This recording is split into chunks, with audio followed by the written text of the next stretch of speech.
Eh bien salut ma petite bande otaku. Comme vous l'avez vu dans le titre et comme je vous l'ai annoncé dans ma dernière vidéo, aujourd'hui on va faire une vidéo un peu spéciale. Je sais qu'elle ne plaira pas à tout le monde, mais voilà. Ne vous inquiétez pas, les prochaines vidéos seront entre guillemets normales. Aujourd'hui on ne va pas parler d'anime, mais d'un célèbre réalisateur qui a fondé le studio Ghibli avec Hayao Miyazaki. Malheureusement il est mort il y a peu et c'est justement pour honorer sa mémoire que je fais cette vidéo. Car je me suis rendu compte que beaucoup de gens ne le connaissaient pas et pourtant il a fait de très grandes œuvres et il a un parcours très intéressant. Donc aujourd'hui, nous parlerons de Isao Takahata.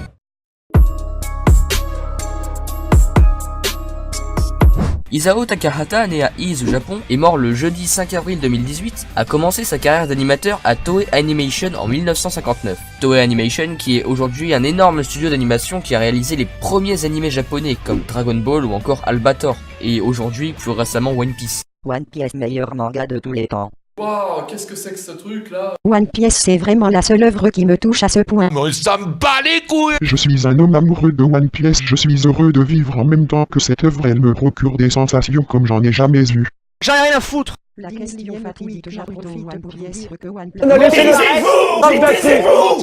En 1968, il réalise son premier long métrage, Horus, le prince du soleil, en collaboration avec le grand Hayao Miyazaki. D'ailleurs, le fait que Isao Takahata ne soit pas si connu que ça, je pense que c'est car il a toujours été un peu dans l'ombre de Miyazaki, car à partir de ce projet, Isao Takahata et Hayao Miyazaki sont très souvent ensemble. Ils ont même fait une série télévisée que tu dois certainement connaître qui s'appelle Heidi. Non, pas ce Heidi là, voilà celui-là.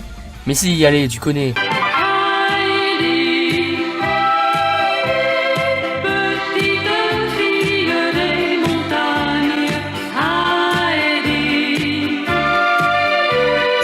C'est en 1985 que Takahata fonde avec Miyazaki le studio Ghibli très connu aujourd'hui. Il réalise d'énormes films d'animation, tu dois forcément en connaître au moins un. Donc il a réalisé Le Tombeau des Lucioles, Souvenir goutte à goutte, Pomme Poco, Mes voisins Yamada et enfin Le Conte de la princesse Kaguya. Et si vous ne connaissez pas Le Conte de la princesse Kaguya, vraiment mais foncez de manière immédiate le voir. Il a carrément été nominé aux Oscars. Alors après il ne faut pas se tromper, Isao Takahata n'est pas dessinateur d'animation, il est réalisateur contrairement à Miyazaki qui lui est dessinateur. Isao a également contribué à la réalisation de plusieurs longs métrages français comme Kirikou et la sorcière. Oui, Kirikou. Isao Takahata a été longtemps marqué par la guerre et cela se ressent dans ses films qui traitent souvent plus ou moins de ce sujet.